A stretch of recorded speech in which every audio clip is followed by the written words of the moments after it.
काय मित्रांनो, शेतकरी ब्लॉगमध्ये आपलं स्वागत आहे मित्रांनो.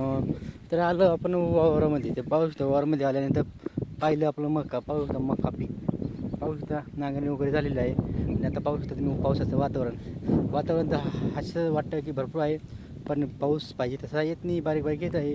कारण की पहिले तो भरपूर पडून गेलेला आहे.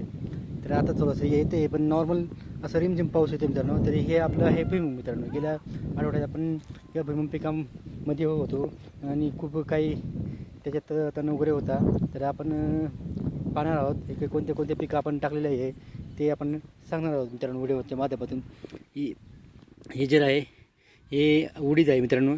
जे काळ्या कलरचा उडीद असतो आणि त्या उडीदाचे डाळ आपण खातो मित्रांनो आवडीने. ते उडीदाचं झाड आहे. आणि जे आपण शेंगदाणे वगैरे खातो आवडीने, तिथे आपले हे आहे भुईमुग. पाहू शकता मित्रांनो, ते भुईमुगला असे फुलं वगैरे येतं मित्रांनो. पहिलं पाहू शकतो तुम्ही, अशी पिवळ्या कलरचं फुलं येतो त्याला, पाहू शकतो तुम्ही. असा फुलं येतो पिवळ्या कलरचा. तर सगळे भुईमुग पीक आहे आपला. तर एवढा आपला भुईमुग आहे. तर या भुईमुग सगळं आता फुलायला लागलं मित्रांनो. तर त्या पहिले फुलं येतो, मग त्याला नंतर खाली शेंगा लागतात मित्रांनो. तर अशा पद्धतीने भुईमुगचं पीक आहे आपलं मित्रांनो. तर भुईमुग खूप भारी झालेलं आहे. त्याला आपण खत वगैरे दिलेलं आहे, खुरपणी वगैरे झालेली आहे मित्रांनो.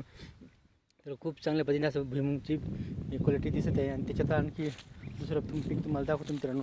दुसरं पीक हा असा आहे की हा चवळी आहे मित्रांनो. पाहू शकता, हे आपण त्याच्यात पातळ टाकून दिलेली आहे चवळी.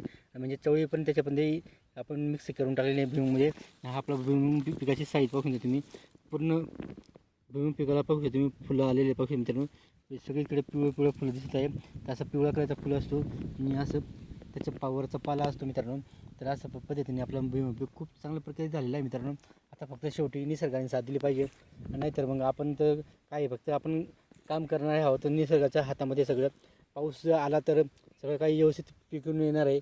म्हणजे पाऊस जर कमी जास्त आला तर त्याच्यात आपलं उत्पन्नाची वाढ जी असते ती घटते मित्रांनो. कारण की पाऊस जर व्यवस्थित नसेल तर पाऊस आपलं जे पिणारं पीक आहे त्याच्यात कसं आहे, पाणी जर जास्त नसला तर त्याच्यात काही बारीक दाणे, काही मोठे दाणे असे होऊन जातात मित्रांनो. बाजरी असो की दुसरं पीक, कोणतं पिकं असो, सगळ्यांना तीच परिस्थिती होऊन जाते मित्रांनो. म्हणून हा पाऊस नेहमी त्याच्या टायमिंगवरती यायला पाहिजे. आता गेल्या आठवड्यात भरपूर पाऊस होता आणि या आठवड्यात पण आहे पाणी, आणि नुसतं रिमझिम आहे मित्रांनो.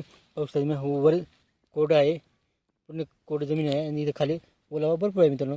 ओलावाचा काही विषय नाही आहे, भरपूर ओला आहे. पण तरी मात्र आता पाऊस बंद नाही आहे.